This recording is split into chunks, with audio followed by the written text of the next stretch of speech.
जिस सीसीटीवी के अंदर कैसे मांस फेंका जाता है, जिस सीसीटीवी के अंदर वहां से गुजरते वक्त लोग थूकते हैं, उसके तरफ गंदे गंदे इशारे करते हैं, ये सारा फुटेज नागपुर पुलिस को दिया गया, संगठनों को दिया गया, नेताओं को दिया गया। लेकिन जैसे ही सच्चाई के लिए लड़ने की बारी आती है, सब पीछे हट जाते हैं। पुलिस वाले भी पीछे हट जाते हैं। जिस पुलिस के पास राज्य के हर व्यक्ति की सुरक्षा के लिए कर्तव्य है उसका, लेकिन वो भी पीछे हट जाता है। और फिर अभिमन्यु अपने घर पर बोर्ड लगाता है कि ये मकान बिकाऊ है। मेवात की तरह हम इसकी उपमा कर रहे हैं। क्या ये मेवात बनता जा रहा है? और नागपुर अगर मेवात बनेगा, जहां देश का सबसे हाईटेक और सबसे गतिशील डेवलपमेंट हो रहा है, वहां पर 2-2, 3-3 मंजिला मेट्रो, बस, अलग अलग कॉरिडोर बन रहे हैं। उप मुख्यमंत्री वहां से है, जो होम मिनिस्टर है राज्य के, गडकरी वहां से है, संघ का मुख्यालय है, देश की महत्वपूर्ण सांस्कृतिक नगरी है। लेकिन अगर वहां का कोई हिंदू या कई हिंदू अगर पीड़ित है, तो फिर हम सब के लिए बड़ी ही गंभीर सोचने की बात है। एक और वीडियो। मेवात की स्थिति महाराष्ट्र के नागपुर शहर में भी अब नजर आ रही है। आपको बता दें, जहां जहां हिंदुओं की संख्या कम होती है, वहां वहां मुसलमानों की संख्या बढ़ती है, वहां वहां आतंक भी नजर आता है और पलायन नजर आता है। ऐसे ही पलायन के लिए और एक घर नागपुर शहर के शांति नगर के बजरंग चौक में भी निर्माण हो रहा है। आप मेरे पीछे देख रहे हैं, ये घर है गोखे फैमिली का।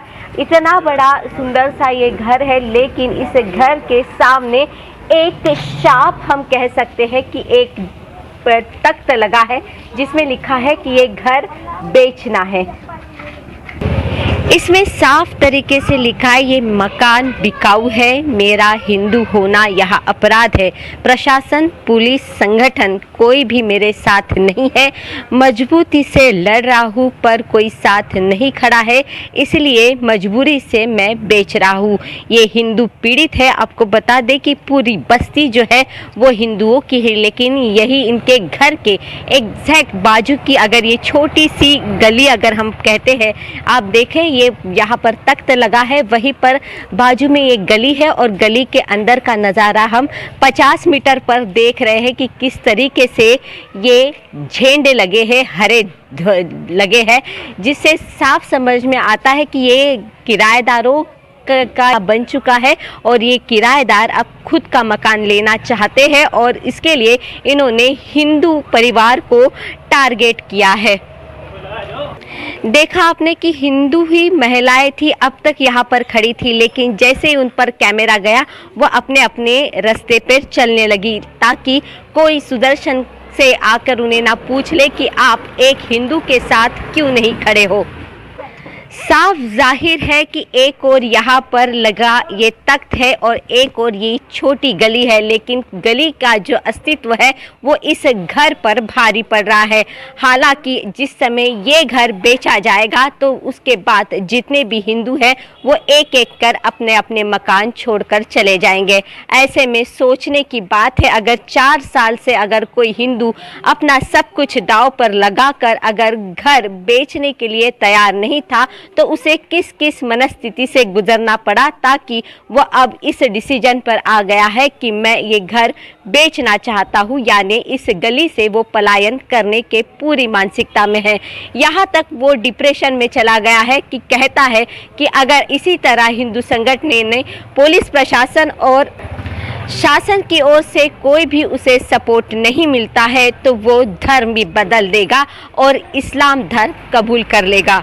स्नेहल जोशी, सुदर्शन न्यूज़ के लिए, नागपुर, महाराष्ट्र। जय हिंद। विशेष बात यह है कि ये गली में कभी हिंदू रहते थे और उनके बच्चे बजरंग दल का काम करते थे, ऐसा होगा इसलिए वहां पर गली के प्रारंभ में ही बोर्ड लगा है।